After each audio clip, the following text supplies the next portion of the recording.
Welcome to the Maine Science Podcast. I'm Kate Dickerson. Today's episode is a conversation I had with Matt Mahoney, Principal Computational Scientist at the Jackson Laboratory.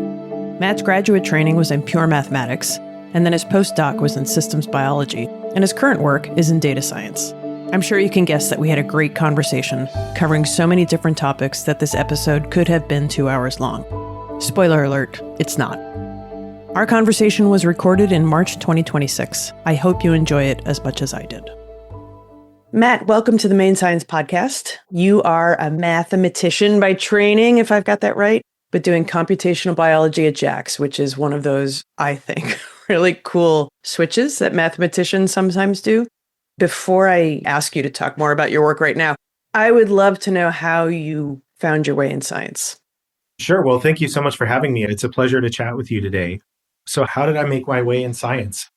I think, I was a stereotypical curious kid playing in the backyard, throwing things and watching science fiction movies. And I think when I was a little one growing up in Sacramento, I really wanted to be a Ghostbuster when I grew up. And so Ghostbusters kind of got me toward physics and that kind of realm of science. Both of my parents were very interested as amateurs in modern physics, and they would read all the Brief History of Time and those kinds of books. A Brief History of Time has this famous ignominious distinction of being bought substantially more than it's been read. And I think in the modern era of e-readers, people can know how far do people get in books before they stop reading them but say they have. And I think Brief History of Time, people get about 12 pages in. But my parents were both voracious readers of that kind of thing. My father is a psychologist and my mother was actually in law. And so they both just had incredible curiosity about the world. And I grew up in a house full of books. And so I was just inundated with the big ideas. What is consciousness? How did the universe get here? And up to and including some of the more far out stuff that was, probably still is going on in Northern California, but was definitely going on in the early 80s when I was born. So it's just kind of a life of being steeped in that sort of thing. And I certainly developed an early taste for physics. When you dig under in physics and you want to understand how physics really works, that's mathematics. And you become really attached to not just how do things work, but what are the mathematical architecture? What's the underpinnings of all of that? And so that was really what drew me into mathematics. So as an undergraduate at Cal State Long Beach, I was a double major in physics and math. And then when I decided to go to graduate work, I decided to continue on in mathematics. At the time, I was a PhD student in math. It was almost universally everybody's plan A or plan B was to go to Wall Street. And then I graduated in 2009, right as the housing crisis was crunching.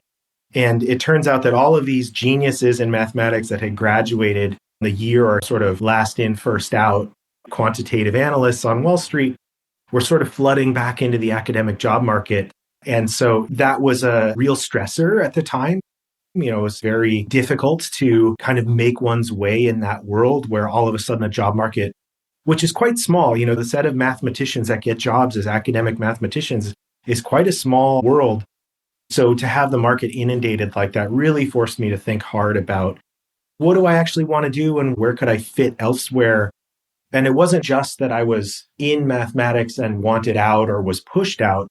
It was that the whole time I was working on mathematics and doing that thing and working toward an academic career, there was still the piece of me that wanted to be a Ghostbuster and wanted to study all the other things that were cool about the universe. And so I'd maintained a broad set of curiosities about the world, and the opportunities that sort of came in front of me at that time really were in the biology field. And I was very lucky that my partner at the time, and now my wife, was in a quantitative genetics laboratory for her graduate training. And so I had some exposure to how people were doing what we would now call systems biology. And through her and through some colleagues in the math department, I had some exposure to how people were using very mathematical ideas in emerging biological fields that were just coming to fruition in that sort of 2009, 2010 period. And so that was really the thing that kind of pushed me sideways. And I started exploring many, many different projects in biology, some in neuroscience, once I got into the world of biological data, I was a kid in a candy store. All of a sudden, everything that I wanted to be as a mathematician was out in front of me. And I didn't really know that world was there until I kind of made the leap and was aided by the collapse of Wall Street. So how was the transition going from, it sounds like you were never a pure mathematician or what people call a pure mathematician, where it's more esoteric and number theory, but more applied mathematician. Do I have that right? Yes and no. You'll never get a straight answer out of me.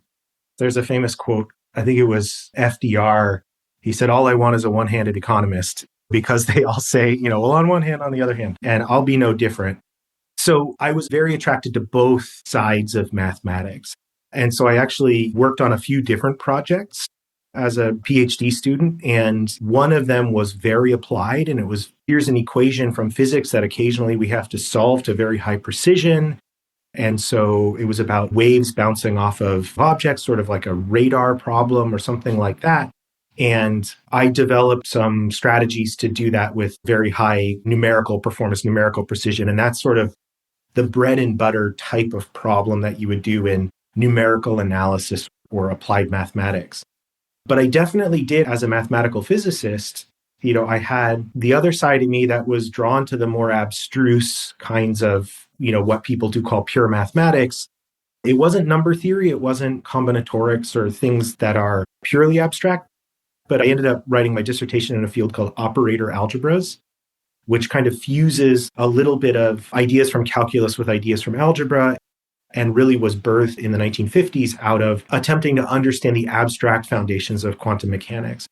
And so on one hand, I was solving these wave problems that could be associated with quantum mechanical systems in a very numerical analysis, applied math way. But I also had this other side that was interested in the mathematical foundations of fields like quantum mechanics and quantum field theory and some of the more abstract considerations.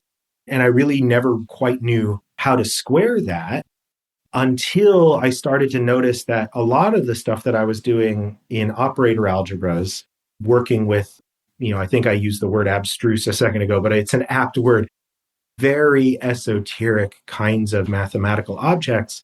It turns out a lot of that mathematics can be lifted over to mathematical objects we use all the time in biology, things like networks. And so when we want to analyze a biological system as a whole system, often we draw connections among molecules or among cells, or if I'm doing a brain science project, I'd be looking at networks among neurons. And it turns out that a lot of the mathematics that you use to describe things in pure mathematics, things like smooth shapes, you can kind of sort of lift some of those ideas and intuition over into thinking about biological networks and gain some real insights about how systems are put together, how they break apart into sub-pieces, and how they mediate these emergent effects that we associate with biological systems. We're not just a pile of carbon atoms, we're a pile of highly structured carbon atoms that do wonderful things like ride bikes and go to the moon. So it was this kind of slow exposure to biology and starting to understand that, these ideas from pure mathematics about how to understand the connectivity among things really kind of led slowly but inexorably towards looking at networks in biology. And then once you're in biology, you become curious about everything in biology. And then I explored from there in many different directions. But it was really that network connection that brought me over. It's so interesting because that was what I was trying to figure out was what was the transition like, or what was the jump from one field to another? But it sounds like it was pretty smooth because you saw initially the connections between the two in ways that are not obvious until you take a look at it. Yeah, exactly. And of course, this wasn't a lone leap of genius on my part by any stretch of the imagination. Getting into the weeds a little bit more, as mathematicians or physicists, we learn how to solve equations that are things like associated with the ringing of a bell. If I have some sort of geometrical object made out of metal and I whack it with a hammer, it's going to vibrate and it's going to have overtones. And those overtones are indicative of the shape and other properties like what we would call the topology, the connectivity of the shape. And I had some connections in the mathematics department where I was a graduate student who were starting to use those same ideas, to study networks. And the basic idea was, let's take these equations that we associate with vibrations of a ringing object and we put them on networks, where instead of nearby bits of matter inside the bell, are vibrating together because they're connected by atomic bonds. Now we're talking about I've got some abstract network and things that are connected. I'll consider them as vibrating in sympathy. And then all of a sudden, from that consideration on a network, all of a sudden you learn that these low frequency vibrations on this network define little clusters within that network. And so you can do something very practical in data analysis, which is decompose a network into sort of functional subunits, something that's called clustering. That very practical data analysis problem of clustering actually maps back onto this very abstract mathematical consideration about trying to define what would it mean for a network to ring like a bell. And so that was very intriguing to me that people were operating in the super applied and super abstract pure math camps at the same time. That was a huge draw into wanting to do biological data analysis, was that there was the opportunity to kind of have your cake and eat it too, have both of those sides of the subject. So it seems like you came of age academically and professionally, so to speak, at the most opportune time for this to happen because there's deep interest in biological systems and there were finally the tools and the resources to look at them at this granular level that we didn't get before.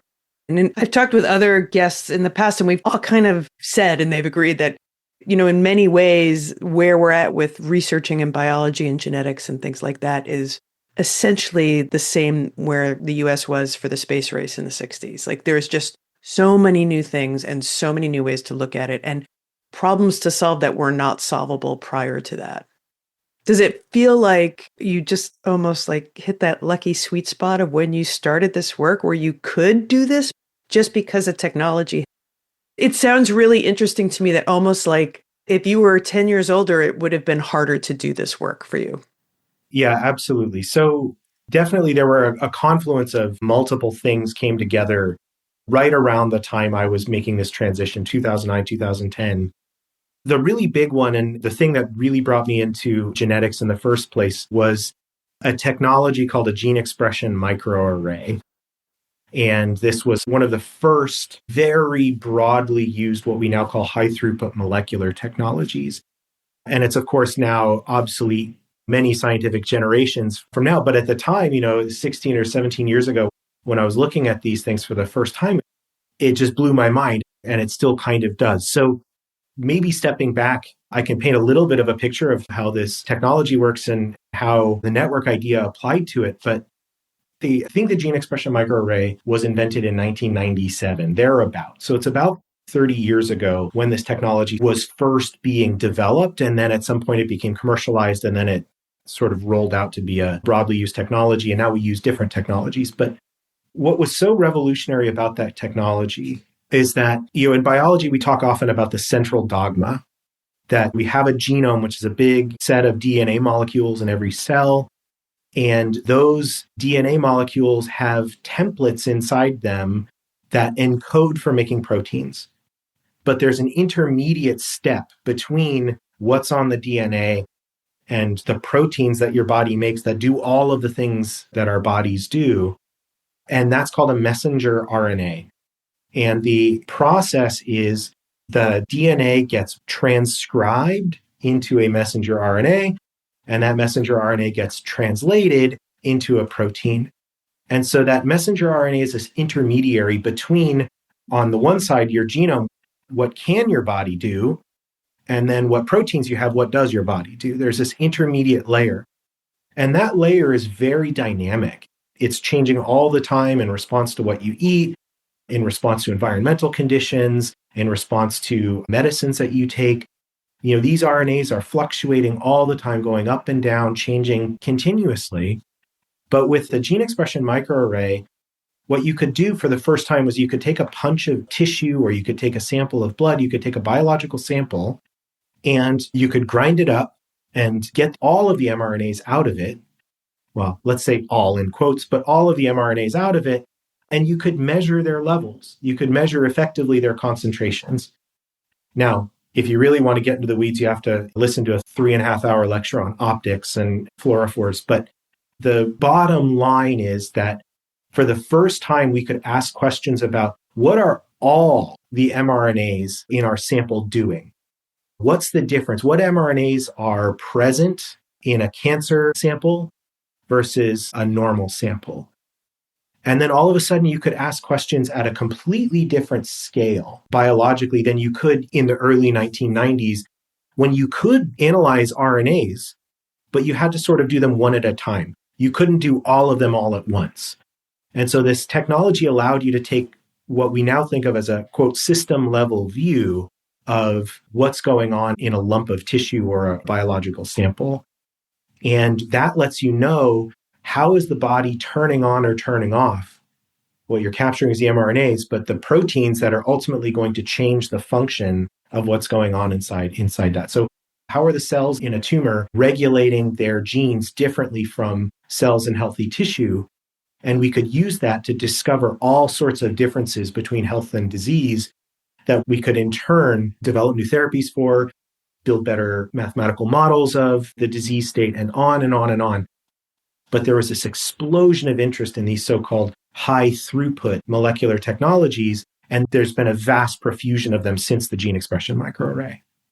And is this lead into the work that you're doing now at JAX, where you're using one of those many generations down explosion tools to figure things out? Yeah. So my job at JAX is, I'm in one of the scientific services, and it's the data science division. And so most of us in data science are kind of multiplexed across many different projects. And so I have the great joy of sort of seeing a lot of different projects and a lot of these different tools and technologies as they've evolved into many different areas. And so my two big projects right now, one is studying aging and the biology of aging, and another is studying mechanisms of cardiotoxicity for drugs. So one of the major adverse events that can happen with a new pharmaceutical that, a drug company wants to develop, say they want to cure a certain kind of cancer, they built a molecule, it kills cancer cells, great. It seems to hit its target perfectly, but once you put it in a person, there might be some adverse events that are severe enough that you take it off the market. And now you've wasted a lot of money trying to get this drug to market, only to find that it fails when you actually try to cure people with the disease you're trying to cure. Those are sort of the two big areas. And these sort of next generation technologies are all over both of these projects. And so just to kind of paint a picture of just how far these technologies have evolved. So the gene expression microarray, again, getting down into the weeds a little bit, what we did was we said, okay, I know most of the mRNAs. And so I can make little kind of lures for them on a tiny little glass slide. I attach my little lures for every specific mRNA I expect to find in my sample. And I'm going to take a tissue sample from a patient. I'm going to grind it up. I'm going to wash it across this glass slide. The lures are going to attach to their appropriate mRNAs, and I'm going to do some post-processing and find them. There are two major limitations of that technology, which were appreciated at the time, but it was so fancy nobody cared. The first limitation is you had to design the lures. You had to know what you were looking for. And we had just completed the Human Genome Project, so we knew a lot that was in there. We could measure, I think, 44,000 different molecules that way. I mean, a lot of molecules, a lot of data was coming out of this. But you did have to purpose build those 44. And then the second thing is you're grinding up the tissue. You're grinding up your sample. And many of the innovations in the last 15 years have been about trying to overcome those exact two limitations. So one of them is called RNA sequencing. And so really, even when I was starting in biology, RNA sequencing was already kind of a going concern. But the basic idea there is just capture RNAs and then do enough chemistry so that you can say, I found one RNA. It sequences this, right? And that allows you to go back to the DNA and say, okay, where did it come from? And then you learn something about it. But that's unbiased about what you expect to be in the sample. You'll just get any old RNA that happens to be floating by when your chemicals picked it up and sequenced it. So that was one major innovation. And then the next major class of innovations have been trying to get much more granular on what RNAs we're sequencing. And so there's now a really big collection of technologies that can capture individual cells and only sequence the RNAs inside that cell. And so in software, I can say, not just grinding up a tissue and pooling all the RNA and saying what happened. Of course, if I took a punch biopsy from somebody's skin to study skin disease, I'm going to get dermis and epidermis and all the immune cells that are in there and blood vessels and nerve cells. And I'm going to grind all that up. And I have no way to say this RNA came out of a nerve cell and this RNA came out of an immune cell. But with modern single cell technologies, what we can do is we can dissociate the cells from each other, package them in tiny little lipid droplets, and just sequence the RNAs inside each cell. And then I can go backwards and say, okay, here are all my dermal cells, my fibroblasts. Here are all my epidermal cells. Here are all my nerve cells. And I can kind of separate things and look at a much higher degree of granularity. Those technologies are now complemented by what we call spatial gene expression profiling, where we actually keep the tissue intact and we just take a nice thin slice of a tissue sample and we can look at where the RNAs are physically inside cells, inside an image of tissue. And of course, there are different price points for these different technologies. People still do the grinded up method because it's by far the most cost effective and it gives you a lot of information.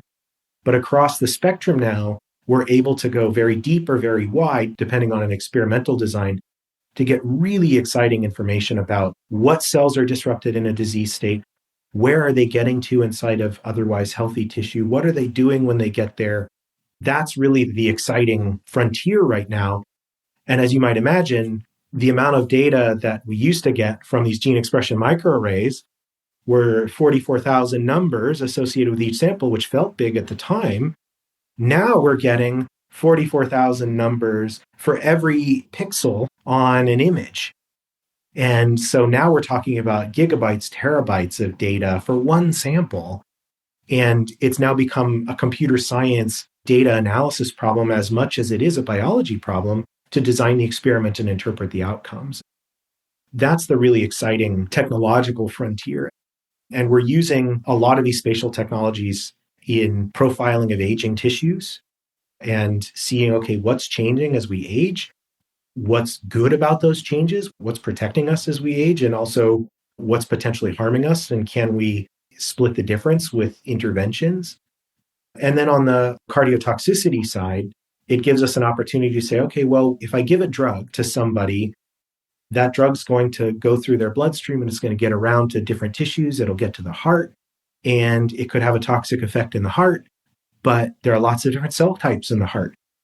Is it hurting the muscle cells? Is it hurting the connective tissue cells? Is it hurting the nerves? What's going on when a drug has a toxic effect? Often the answer is a systemic one. It's hurting different subsets of cells in different ways, and that's affecting the way they interact with each other, and that's affecting the way the whole tissue comes together, and it's affecting the way the whole body is responding. And so you have these kind of cascades of complexity that we're still trying to unpackage, but the ability to profile so deeply in so many different ways is really fundamentally changing the way we're approaching these kinds of questions. Whereas before it was like, hey, people get sick when I give them this drug, maybe I'll give them a little less. That sort of fully empirical approach is giving way to a more fully articulated mechanistic approach.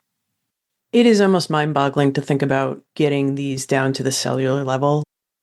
With all the data you collect, do you ever feel like there's so much data collection that it's so overwhelming that you cannot see the signal for the noise so that you can identify, okay, this part of the heart cell is definitely being impacted, but this part is maybe being impacted, but I can't tell because I can't break down that information. I actually really love data. I think you can do a lot with it, but I also know you can get buried by it. It's a great question. I mean, if your question is, do I feel overwhelmed by data now? The answer is yeah, absolutely. As these technologies become available, it's not just our ability to profile that changes, it's also our ambitions for the analysis. And those always keep pace with each other. And so you're always at the margin of like, well, I'd love to have a few samples more. I've seen it happen over the past couple decades. There is a certain kind of arms race between the people who are developing the technologies and the people who are desperately trying to explain them. And as soon as we get a handle on explanations, the new technology comes along and blows apart our old explanations and forces us to rethink. I think there are two things about data science that I think are really exciting and make me optimistic about the data explosion. you almost never have as much data as you would like to solve your problem. You're always making an inference. You're very rarely doing a definitive experiment where, my hypothesis is this, and I'm going to test this versus that. We design drug trials that way, but almost nothing else in biology works that way because we're always in this feedback between discovery, testing a model, stressing the model, and there's always a sort of feedback. And that's the way it should be, frankly. We shouldn't always be setting up A/B tests. We should have hypotheses and test them, but there's also this kind of discovery feedback loop that's so critical for how biology moves going forward. So I think there are really two things that make being a data scientist in this world fun. The first is data alone aren't going to save you. You have to have a really rigorous and careful and thoughtful biological model in your head of what the right questions are, how you might put things together, how you would be surprised versus not surprised. And that's really a team science kind of a thing. That's not something that any one person brings a complete mental model of how things might be. That's about teaming up with the right people and finding the right questions and understanding how to approach a data analysis problem. So if you just say, what's different between this and this, a data scientist can say, well, you've given me all these numbers, and what's different between these two? These are different from those. And that's the sort of thinnest form of science you can possibly do. What you really want to be able to do is to aggregate those into some sort of explanation of the system. And so I think that connecting these extraordinary bits of data into a larger mental model is absolutely the most fun I have as a scientist, because it lets me interact with an immunologist. I'm not an immunologist. I don't have that background. I know enough to be dangerous and almost certainly nothing more. But when I interact with immunologists, they're coming at things from a very different point of view than somebody who's, say, a mathematical physicist turned biologist. And so we have very complementary expertise in that in the alchemy of those conversations, you can kind of find the right way to think about the data set before you and to make an inference and to move the field forward, even if it's speculative, even if it's hypothetical. You've updated your mental model, and that informs you, what's the next interesting experiment to me? What's the next interesting experiment to you? How would we resolve our differing points of view? More data is always better for those kinds of conversations. And I think that's fundamentally how science moves forward. The other side of it is really a data science side, which is actually that there's been a very dramatic shift. A lot of what we call data science now doesn't just mean analyzing data sets, but there's been really an explosion of computational work on data that's outside of traditional statistics and really lives more in like the artificial intelligence, machine learning world. And even that in the past 15 years has completely exploded. And a lot of artificial intelligence and machine learning work, traditionally it started off saying, I want to discriminate between these and those. I want to discriminate pictures of dogs versus cats. And so you take pictures and you label them, you get an expert in dogs and cats to say that one's a dog and that one's a cat. Or in my world, you might say that one's a cancer and that one's not a cancer, looking at images under the microscope. And then you take those images and you put them into some mathematical model, and that mathematical model tries to spit out dog versus cat. Those are called supervised learning models, where you give the right answer and you just try to build a mathematical function that spits out the right answer. We've now transitioned in the kind of modern artificial intelligence machine learning world now into thinking about unsupervised or so-called self-supervised approaches, where instead of saying, I want to build a machine that can see like humans and therefore I'll train it to know the difference between cats and dogs, what we do instead is we'll take an image and we'll black out a piece of it. And we'll say, what goes in the blacked out piece? You see most of the image, but there's a blacked out piece. What goes in there?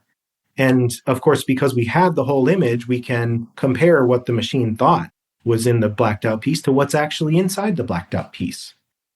What that's really doing is it's trying to say, if I know something about the surround of this blacked out area, I should be able to make a reasonable guess of what's inside that blacked out area. And there are really fun examples in the literature where people have done things like blacked out right over the head of a mannequin, and these models will put a face there.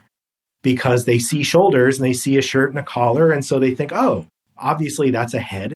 And so that would be an error, but it's sort of an error for the right reasons that tells you that the model's seeing something important. And this transition towards self-supervision has really been driven by the fact that there's this bottleneck to getting experts to say, that's a cancer, that's not a cancer.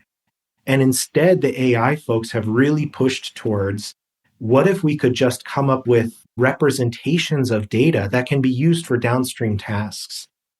And this is a notion that's come around in the last 5 years of the foundation model. And the one that I think your listeners might be most familiar with are things like the large language models. This is exactly how they're trained. You take human text, you black out certain words, and you say, predict what words go into the spaces that I blacked out. And we can do that with images. We can do that with gene expression data. We can do that with these spatial data. We can do it with all kinds of biological data. And that removes the requirement that we have specific labels that give us granular information about exactly what this type is. And it gives us a way to compute on these images. There's lots of them. They're often not enough to definitively answer any given scientific question, but in aggregate, they encode so much about biology that we're kind of leveling up just by building these models and then using them to do little downstream predictions. And so I think in both cases, it's sort of more data is better.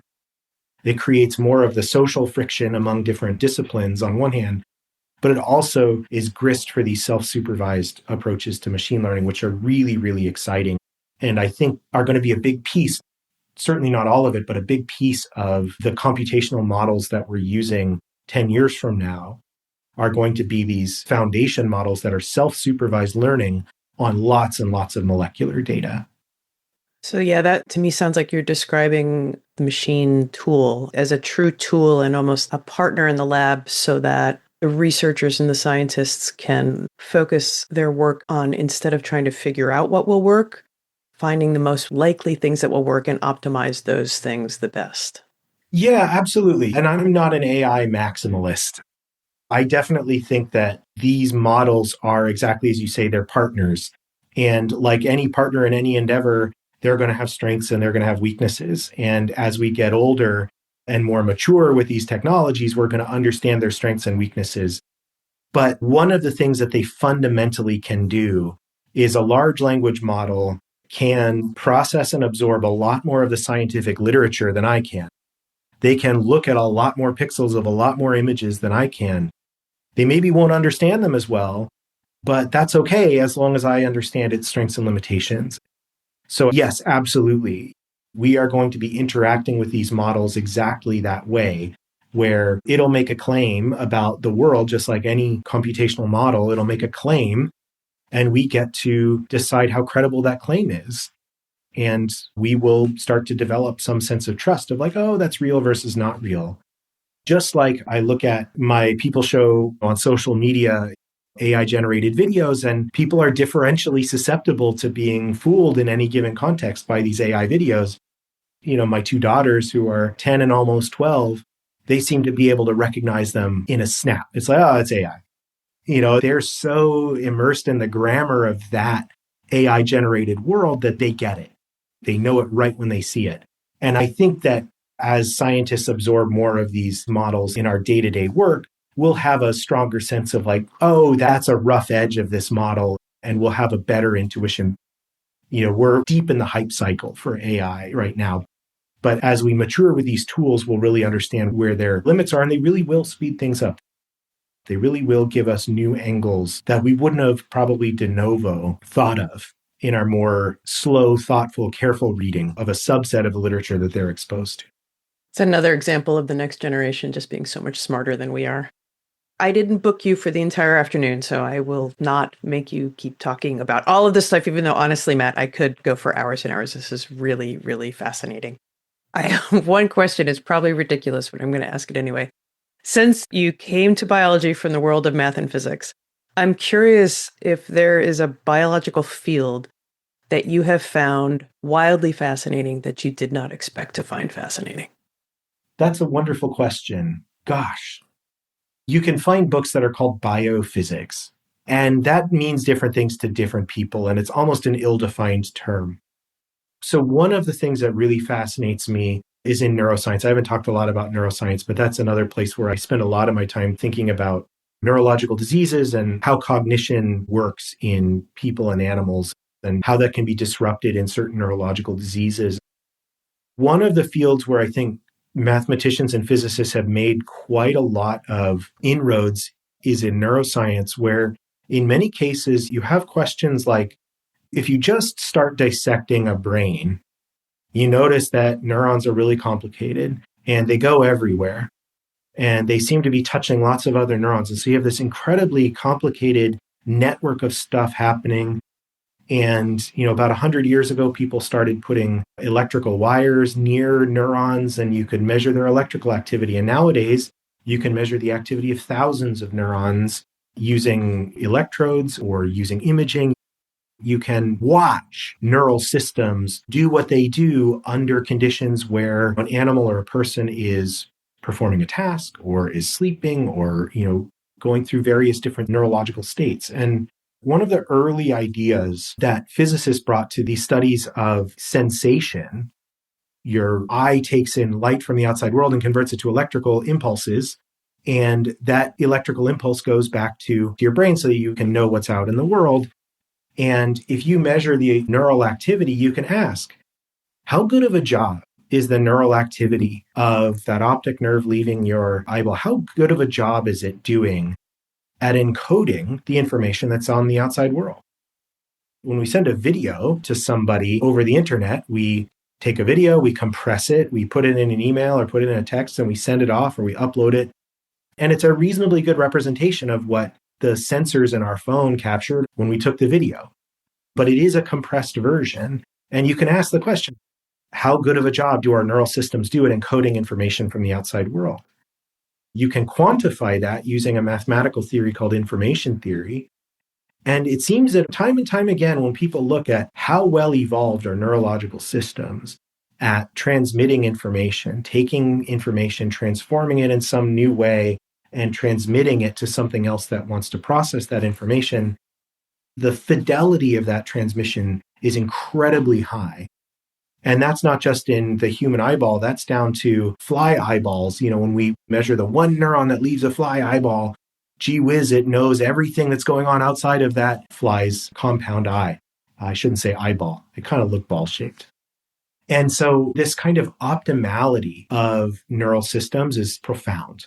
And it's certainly evolved, but it's also robust to a tremendous number of insults or genetic differences among individuals.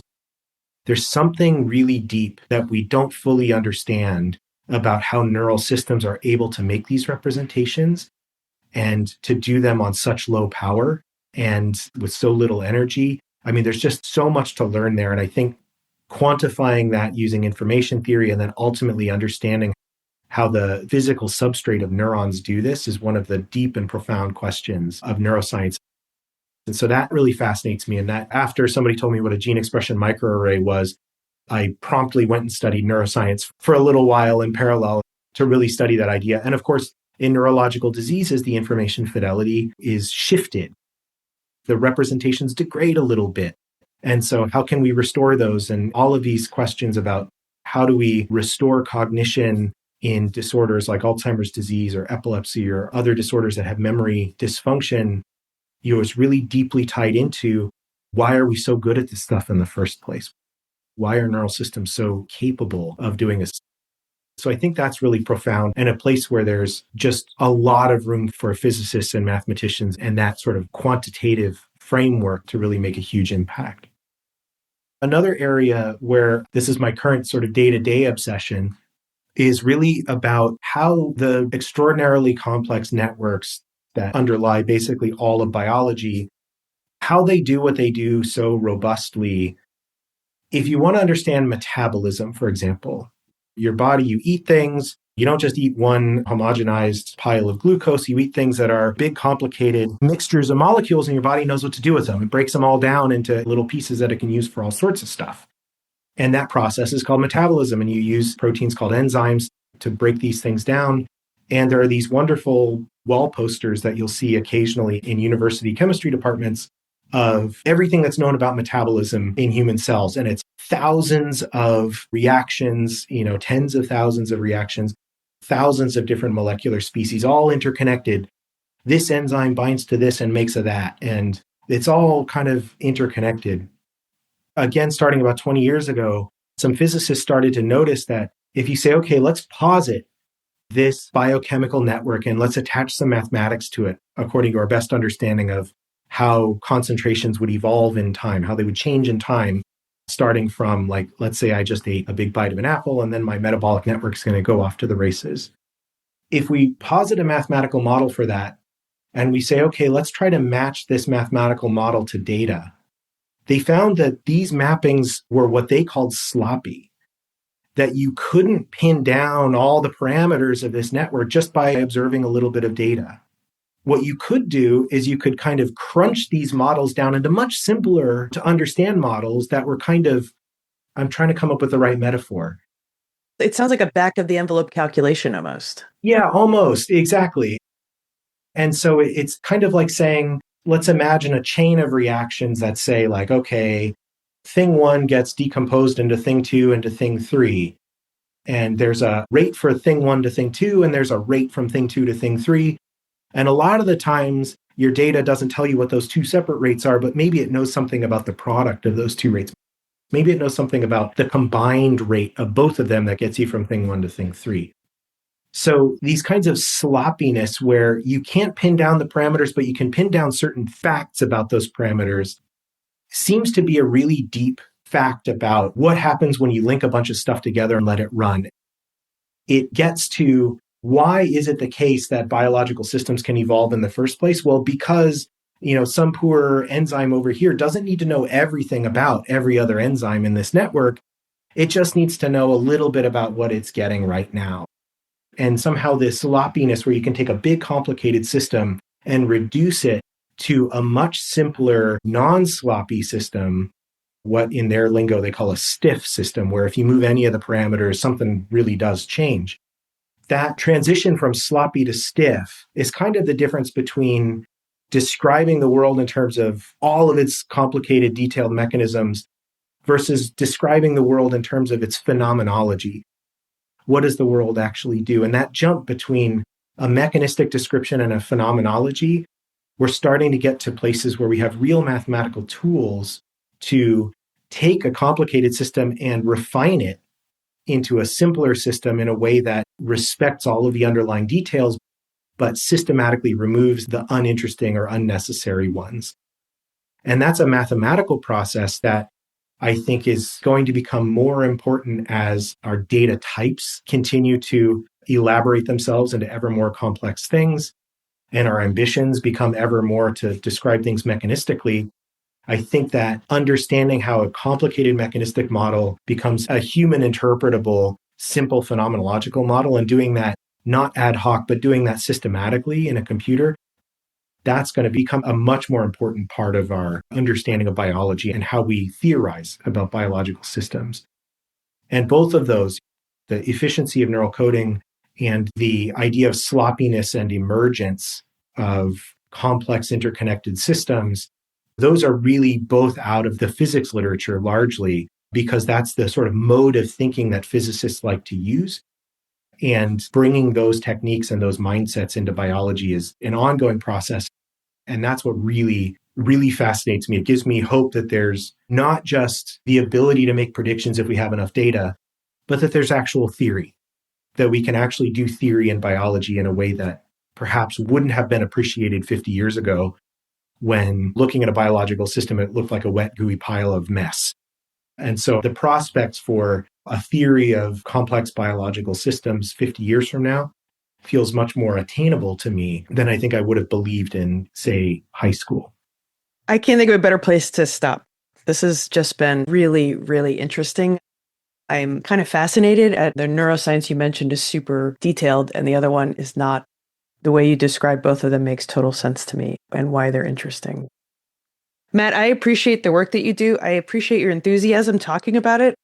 I have not been more excited about physics probably ever, which will possibly destroy my husband, who's a physics professor, but that was really, really cool. I appreciate the work that Jax has been doing. I know it's been a difficult last couple of years for science in general. So your willingness to just talk about what we're learning from science and why it's so important, I am grateful for. Thank you. Well, thank you very much for having me. Thanks for listening to the Maine Science Podcast. Make sure you never miss an episode by following us on your podcast platform of choice. And please leave a rating and review. It will help more people find us and help spread the word about some of the remarkable people doing science in Maine. The Maine Science Podcast is recorded at Discovery Studios at the Maine Discovery Museum in Bangor, Maine. The Maine Science Podcast is executive produced and hosted by me, Kate Dickerson, and edited and produced by Scott Loiselle. And the Discover Maine theme was composed and performed by Nick Parker.